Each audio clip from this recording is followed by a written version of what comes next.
Hey, so Isabel Gordon, thank you so much for joining us tonight. As Director of Financial Services for the District of West Vancouver, we're really grateful for your willingness to share with us some of your expertise on municipal natural asset valuation and management. Thank you, Nancy. I'm really delighted to be here. I have spent quite a few years now trying to encourage various organizations and people, including municipalities particularly, which is where I'm focused, to understand natural assets, to begin to value them and to integrate them into their asset management plans. So I'm happy to share with all of you anything that will be helpful. I will sound one note of caution, though, which is that this even though I've been working for a number of years, there's still a great deal that I don't know, and that I think all of us do not know about managing natural assets. So this is a brand new concept for a lot of people, and it's challenging. There's no question about that. Probably the best place for us to start is just right at the very beginning. And if you could tell us what natural asset management is, and also, I think just as importantly, tell us how it differs from traditional municipal asset management. Well, I think I'll start at the back end of that question. Traditional asset management is something that municipalities have been working very hard on, probably for about the last 10 to 15 years. I have to say that when I began working in a municipality, I came from public practice. One of the things that I found rather shocking, this was in 1989, was that there was no fixed asset ledger. There was no list of infrastructure. Municipalities were being very casual about how they were recording their fixed assets, and the auditors of municipalities were being very casual about how they audited them. Until the Public Sector Accounting Board came along and said, this is not good enough, and they issued direction, which we are required to follow. I think it's called Section 3150, that said, you shall make a list of your physical assets, and you shall make values, and you shall record them properly. And we all scrambled around like crazy to get these lists together.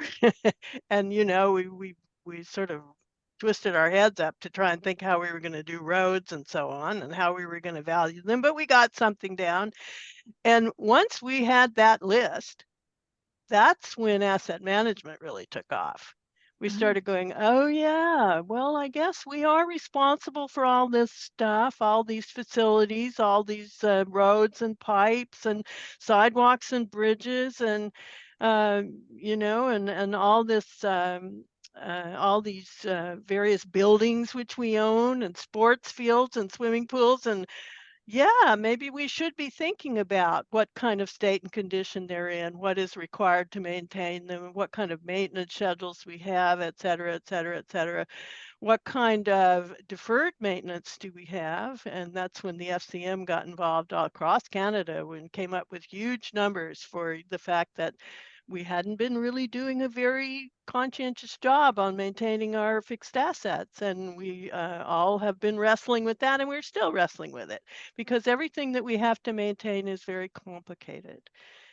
But we And do have. Isabel, when you say shall, that means must, basically, right? So each municipality must. It's not like you should. You Um, should, or it would be a good idea, or, if you have extra time, which none of us have, you could do this. No, this is, there is a requirement to have an inventory of your fixed assets, but we're still talking about constructed assets here. We have expertise, we have civil engineers, we have planners, we have expertise in, particularly in engineering for maintaining these kinds of things. And we're now have pretty good information about their state and condition. How many kilometers of pipes we have, how many hectares of parks, we have GIS information and so on. And we've come a long way from where we were. So the framework that's been developed for asset management, have an inventory, come up with state and condition, have a maintenance plan, review what you're doing, etc. Asset Management BC have been a very big leader in this area, so they have a very excellent framework. That same framework can be applied to natural assets. But what are natural assets? Well, I have a little booklet here in West Van about natural assets. Nature provides us with services, and natural assets are providing these services. These are called ecosystem services.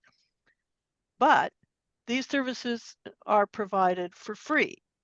So we have forests, waterways, foreshore, parks. Creeks, for instance, collect and carry stormwater, and forests clean the air and keep us cool, and beaches buffer the coast and protect properties and infrastructure located inland.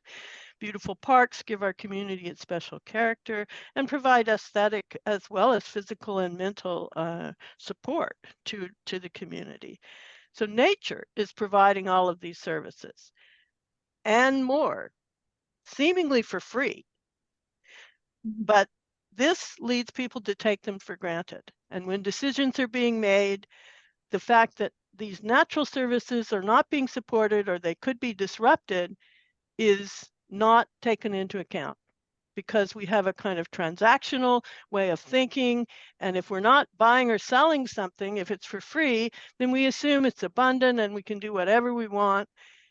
And we are now finding out planet-wide that this is not the case.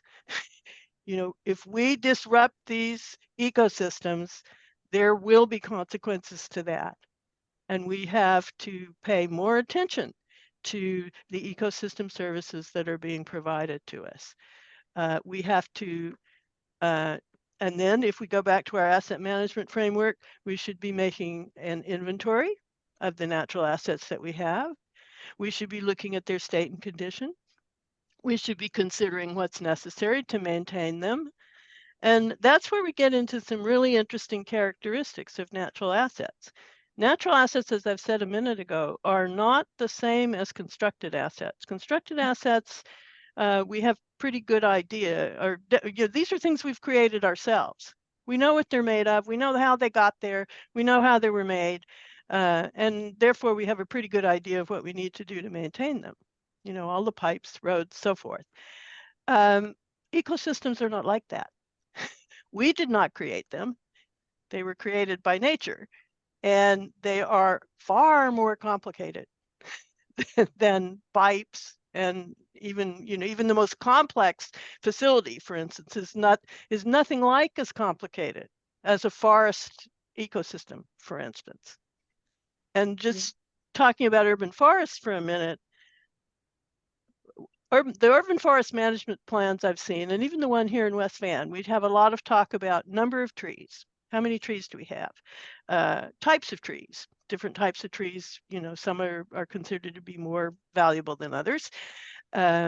And even tree canopy coverage. We have, you know, we talk quite a lot about that, and we want to measure that and see if we've gotten worse or better. And we want to go out and have tree planting programs to replace trees that have been lost and so on, because we're still focused on number of trees. And yet, a forest is not a number of trees. It's not a special type of tree. It's not even groups of trees. It is an ecosystem. And there are a whole lot of things out there besides trees that are making this whole thing work. And if we disrupt all of that, no matter how many numbers of trees we've got, it's not going to do for us what we hope, what we, you know, the reason that we have it. It's not going to continue to provide the ecosystem service. Of course, for trees, one of the most valuable things they do is clean carbon from the air and produce oxygen, which we find very helpful in living our lives. So this understanding of ecosystems, this is not expertise that we generally have in municipalities.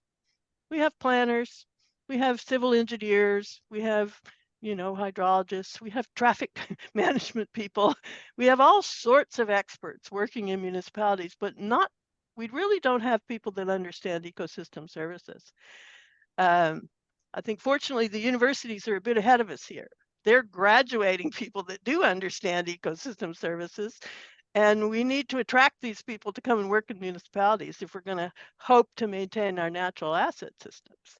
Well, I think you bring up so many good points. You're speaking our language here. Um, I can you tell us how the District of West Vancouver became one of the first municipalities in Canada to estimate the value of its natural assets? Like, what was the driving force, and what convinced West Vancouver that this was something that was really important and a right approach to take? Well, I myself personally got interested in this whole concept of ecosystem services quite a number of years ago. I was invited by the David Suzuki Foundation, and to be honest, I don't know why they invited me because I was just, a financial services person. But I was, I had talked with various people about, concerns that I had about climate change and so forth. Anyway, they invited me to a seminar where we talked about ecosystem services and natural assets. And the whole concept just suddenly dawned on me. Yes, we have to do something about this. In fact, this is really important. This is the direction we need to go in. So I became involved with a group called the Municipal Natural Assets Initiative. They're now they dropped the municipal, they're just NAI now. But they were basically a nonprofit that was promoting the idea of natural assets. And I was giving a speech about this. And after the speech, I was approached by a woman who I won't go into that right now. But anyway, she approached me and she said, does West Vancouver, where you're from, where you're working, do you have an inventory of your natural assets? And I thought to myself, no, we don't, but we should. We definitely should, because I had been doing a lot of work in asset management and deferred maintenance and, optimal maintenance schedules and all this kind of thing for our constructed assets. And I thought, yeah, we should be doing something. And the first question on the asset management protocol is, what do you have? Right. So we were able to find some funding, which was helpful, and we did complete the inventory. The inventory is at a very high level. We certainly didn't go out and document every tree that we have. We had some pretty good information on our streams. We have a lot of streams here in West Van. We had some pretty good information on our foreshore that the province had been involved in, and there was a lot of regional information because it's been clear for quite a while that sea level rise is going to be a big issue for any municipality with a foreshore. So we had pretty good information there. And we were able to combine all this information, and then there's various valuation methodologies you can use. I mean, so once you find out what you have, the next thing is how much is it worth? I have to say the valuation of natural assets is controversial. Because as soon as you put a value on something, many people think you've also put a price on it. Right. So commodification. Yes, and okay, we'd be okay to now that we have this value on the urban forest, then we could just sell it. Right. The problem is there's no amount of money that's going to buy back those ecosystem services for you. So we're talking about valuation, not pricing. But right, I'm glad you made that distinction because it's a really important one. Yes, very important. And but placing the value, and the values that for West Van came out to be quite astonishingly high. Wow. I'm just going to go to where we had our valuations here. It would be interesting to hear some numbers if possible. Oh yeah, I think I've got some numbers. Because I think people might be quite surprised at the value that's, these assets are worth. So the value of the services that are being provided by the forests, waterwise, foreshore, and parks is $3.2 billion. Wow. But if we had $3.2 billion, we could not construct anything that would provide these same services. Right. So they're very valuable. They're very worth paying attention to. They're very worth doing the work to understand. Do you have any advice that you would give to communities or municipal governments that are interested in starting to look at natural asset management? Like, what would be the best way to get started, and where can they find the resources to do this? I think the best way to get started is to do the inventory. Like get an idea of what natural assets you have. And as you're doing the inventory, you'll be finding out a lot of information about state and condition. You'll be finding about information about jurisdiction and who owns it and, you know, who else is involved. And it gives you a different view of your municipality and how it is interacting with the place that you're in. So I think that is very, very important. You know, and you'll realize, for instance, if you go along your foreshore, well, okay, there's the ocean out there. So, you know, there's a whole other, you know, there's a lot of other things that we should be maybe thinking a little bit more about, even though they're not necessarily directly under our control. You know, that doesn't mean that they're not affecting us. So the inventory, I think, is really key. In terms of resources, I would highly recommend actually just looking at the NAI Natural Asset Initiative's website. There's a lot of information there, a lot of support, and a lot of really interesting reports on work that they have done. For instance, they've done some of these source to sea studies in Ontario and in the Maritimes and on Vancouver Island. And it's very, very interesting, you know, reading through this, and you can sort of see how this might inform your own strategies and plans going forward. Yeah, those are the two big areas that I think would be helpful. They also had some information there on inventory. So yeah, I mean, the inventory doesn't have to be super, super detailed. Right. Even just getting a high level idea is helpful. And a lot of the information already exists probably in most municipal systems because we have many, many layers of GIS and so on.